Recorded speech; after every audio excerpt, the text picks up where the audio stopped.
പിരിക്കുകയും ചെയ്തായിരുന്നെങ്കിൽ അവർ വിശ്വാസികളെന്ന് അവരെ വിളിക്കാൻ പറ്റുമായിരുന്നു? പറ്റില്ല. അപ്പൊ അങ്ങനെയെങ്കിൽ വിശ്വാസത്തിന്റെ പ്രവൃത്തി എന്ന് പറയുമ്പോൾ it is A radical concept. അന്നുവരെ ഉണ്ടായിരുന്ന ആ പോക്കിൽ നിന്നും നേരെ അബൌട്ട് തിരിയുക.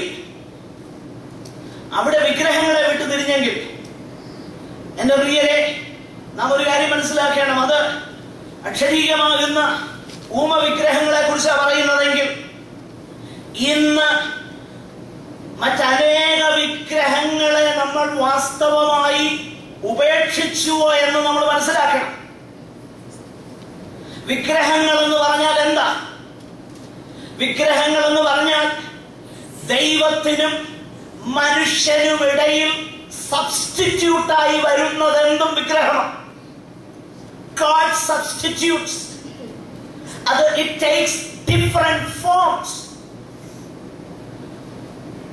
ഇവിടെ ഈ രാജ്യത്ത് ഒരുപക്ഷെ വിഗ്രഹങ്ങളില്ലായിരിക്കും, എന്നാൽ കാണപ്പെടാത്ത ഒത്തിരി വിഗ്രഹങ്ങളുണ്ട്. എന്താ വിഗ്രഹങ്ങൾ? ഞാനൊരു കാര്യം പറയാം. ശ്രേഷ്ഠമായതിന് തടസ്സമായി നിൽക്കുന്ന നല്ല കാര്യങ്ങൾ വിഗ്രഹമാണെന്ന് ദൈവജനം തിരിച്ചറിയണം. ഞാനൊന്നുകൂടെ പറയട്ടെ. ശ്രേഷ്ഠമായതിന് തടസ്സമായി നിൽക്കുന്ന നല്ല കാര്യങ്ങളെല്ലാം വിഗ്രഹമാണ്. ഞാൻ വ്യക്തമാക്കാം. യേശു കർത്താവ് തന്റെ വരവിനെ കുറിച്ച് പറയുമ്പോൾ ഇന്ന് പ്രഭാതത്തിൽ ഞാൻ ആ ഭാഗം വായിച്ചു. മത്തായിയുടെ സുവിശേഷം 24-ാം അധ്യായം 37 മുതലുള്ള വാക്യങ്ങൾ, ലൂക്കോസിന്റെ സുവിശേഷം 17-ാം അധ്യായം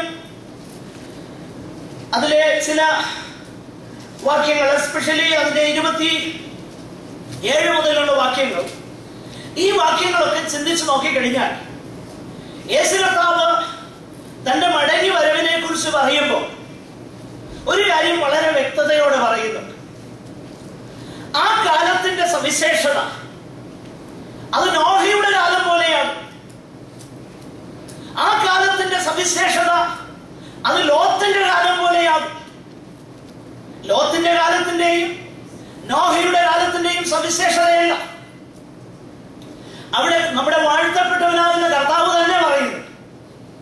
ആ കാലത്തിന്റെ സവിശേഷത അവര് വിറ്റും നട്ടും തിന്നും കുടിച്ചും വിവാഹത്തിന് കൊടുത്തും വിവാഹം കഴിച്ചും പോന്നു.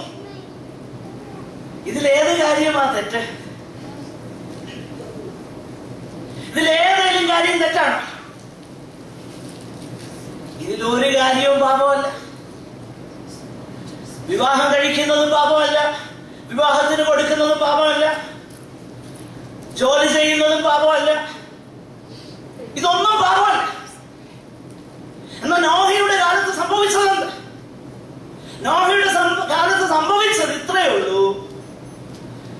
ഈ നല്ല കാര്യങ്ങൾ അവർ ചെയ്തു, ശ്രേഷ്ഠമാകുന്ന കാര്യം കേൾക്കാൻ അവർക്ക് കഴിഞ്ഞില്ല.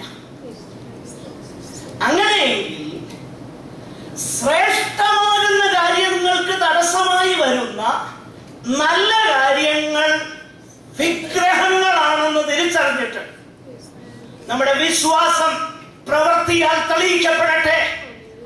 നമ്മൾ വിശ്വാസികളാണെന്ന് എഫേസ്യ ലേഖനത്തിലും കൊലോസ്യ ലേഖനത്തിലും പൗലോസ് പറയുന്നുണ്ട്. വിഗ്രഹാരാധനയെ കുറിച്ച് അത്യാഗ്രഹമാകുന്ന വിഗ്രഹാരാധന. അപ്പോൾ ഈ മോഡേൺ ലൈഫിലും ചിലർക്ക് വിഗ്രഹങ്ങൾ ഭക്ഷണമാണ്. പ്രിയമുള്ളവരെ, ഓവർ ഈറ്റിംഗ്. മറ്റു ചിലർക്ക് വിഗ്രഹങ്ങളായിട്ട് വരുന്നത് ടെലിവിഷനാകാം, മറ്റു ചിലർക്ക് മറ്റെന്തെങ്കിലും ആകാം. എന്റെ പ്രിയരെ, ഞാൻ പറഞ്ഞു വരുന്നതിന്റെ താല്പര്യം മാനസാന്തരത്തിന്റെ ഫലം വിശ്വാസത്തിന്റെ പ്രവൃത്തി എന്ന് പറഞ്ഞാൽ പൂർണ്ണമായിട്ടും വിഗ്രഹങ്ങളെ വിട്ടു തിരിയുന്നതാണ്. അപ്പൊ ദൈവത്താൽ നമ്മൾ തെരഞ്ഞെടുക്കപ്പെട്ടോ എന്നുള്ളത് ഒന്നാമതായി മനസ്സിലാക്കേണ്ടത് whether when God's Holy Spirit changes me, I let the Spirit of God to change me or not. ദൈവത്തിന്റെ പരിശുദ്ധാത്മാവ് എന്നെ നഡ്ജ് ചെയ്യുമ്പോൾ സാവധാനതയും എന്റെ സ്വഭാവത്തിന് വ്യത്യാസം വരുത്തുവാൻ ആഗ്രഹിക്കുമ്പോൾ എന്റെ ബിഹേവിയറിൽ ക്രിസ്തുവിനെ പോലെ എന്നെ ആക്കുവാനായിട്ട് പരിശ്രമിക്കുമ്പോൾ ദൈവാത്മാവിന് ഞാൻ വിധേയപ്പെട്ട് വിശ്വാസത്തിന്റെ പ്രവൃത്തിയാകുന്ന രൂപാന്തരീകരണത്തിന് വേണ്ടി ഞാൻ എന്നെ തന്നെ ഏൽപ്പിക്കുന്നു. അങ്ങനെ ഏൽപ്പിക്കുന്നെങ്കിൽ നീ തെരഞ്ഞെടുക്കപ്പെട്ട വ്യക്തിയാണ്. Number one, whether you have the works of the faith. വിശ്വാസത്തിന്റെ പ്രവൃത്തി നമ്മളിൽ ഉണ്ടോ? രണ്ടാമത്തെ വിഷയം, സ്നേഹത്തിന്റെ പ്രയത്നം. പ്രിയമുള്ളവരെ, സ്നേഹം എന്നുള്ളത് രക്ഷിക്കപ്പെട്ടതിന്റെ ഒരു എവിഡൻസ് ആകട്ടെ, തെരഞ്ഞെടുക്കപ്പെട്ടതിന്റെ ഒരു തെളിവാണ് സ്നേഹം. അതുകൊണ്ടാണ് റോമാലേഖനം 5-ാം അധ്യായം 5-ാം വാക്യത്തിൽ ദൈവത്തിന്റെ സ്നേഹം അവൻ നമുക്ക് തന്ന പരിശുദ്ധാത്മാവിനാൽ നമ്മുടെ ഹൃദയങ്ങളിൽ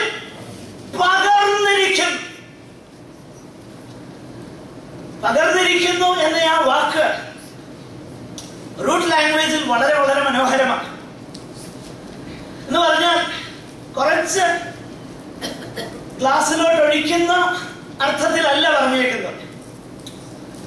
My heart is flooded with God's love. ദൈവത്തിന്റെ സ്നേഹത്താൽ എന്റെ ഹൃദയം നിറഞ്ഞു കവിയുക. അപ്പൊ ദൈവത്തിന്റെ പരിശുദ്ധാത്മാവിനാൽ ദൈവ സ്നേഹം എന്ത് ചെയ്തിരിക്കുന്നു? നമ്മുടെ ഹൃദയങ്ങളിൽ പകർന്നിരിക്കുന്നു. അതുകൊണ്ടാണ് അപ്പോസ്തലനായ പൗലോസ് കൊരിന്തിലുള്ളതാകുന്ന വിശുദ്ധന്മാർക്ക് അവരെ തിരുത്തുവാനായിട്ട് ലേഖനം എഴുതുമ്പോൾ 1 കൊരിന്ത്യർ 12-ാം അധ്യായത്തിൽ ആരംഭിക്കുന്നത് ഇങ്ങനെയാണ്: നിങ്ങൾ കൃപാവരങ്ങളെ കുറിച്ച് അറിവില്ലാതിരിക്കരുതെന്ന് പറഞ്ഞു തുടങ്ങി അതിന്റെ ക്രമത്തെ കുറിച്ചൊക്കെ പറഞ്ഞിട്ട് ശ്രേഷ്ഠമാകുന്ന വരങ്ങളെ വാഞ്ചിച്ചു. എന്നാൽ 12-ാം അധ്യായത്തിന്റെ അവസാനം വരുമ്പോൾ അതിശ്രേഷ്ഠമായ ഒരു മാർഗം ഞാൻ നിങ്ങൾക്ക് കാണിച്ചു തരാം. എവിടെയാ? പരിശുദ്ധാത്മാവിന്റെ കൃപാവരങ്ങളെ കുറിച്ച് പറയുമ്പോൾ അതിന്റെ ഇടയിൽ ഒരു മുഴുവൻ ചാപ്റ്ററും സ്നേഹത്തെ കുറിച്ച് പ്രതിപാദിപ്പാൻ ദൈവത്തിന്റെ ആത്മാവ് പൗലോസിൽ പ്രവർത്തിച്ചു എങ്കിൽ ആത്മനിറവിന്റെയും തെരഞ്ഞെടുപ്പിന്റെയും രക്ഷയുടെയും ഒരു പ്രത്യക്ഷമാകുന്ന ലക്ഷണം നമ്മൾ ദൈവ സ്നേഹത്താൽ നിറഞ്ഞിട്ട് നമ്മൾ ദൈവത്തെ സ്നേഹിക്കുന്നുവോ എന്നുള്ളതാണെന്നുള്ളത് ദൈവജനം മനസ്സിലാക്കണം. അതുകൊണ്ടാണ് കൊരിന്ത്യരുടെ 1-ാമത്തെ ലേഖനം അവസാനിപ്പിക്കുമ്പോൾ പൗലോസ് ഇങ്ങനെ അവസാനിപ്പിക്കുന്നത്: മറനാഥ, നമ്മുടെ കർത്താവ് വരുന്നു. കർത്താവിനെ സ്നേഹിക്കാത്ത ഏവനും ശാപിക്കപ്പെട്ടവൻ. ഹല്ലേലൂയ. അപ്പോൾ ദൈവത്തെ സ്നേഹിക്കാൻ ദൈവത്താൽ സ്നേഹിക്കപ്പെട്ട തെരഞ്ഞെടുക്കപ്പെട്ട സമൂഹമാണ് ദൈവസഭ. യേശു ഇങ്ങനെ പറഞ്ഞു: എന്നെ സ്നേഹിക്കുന്നവൻ എന്റെ കൽപ്പനകളെ എന്ത് ചെയ്യും?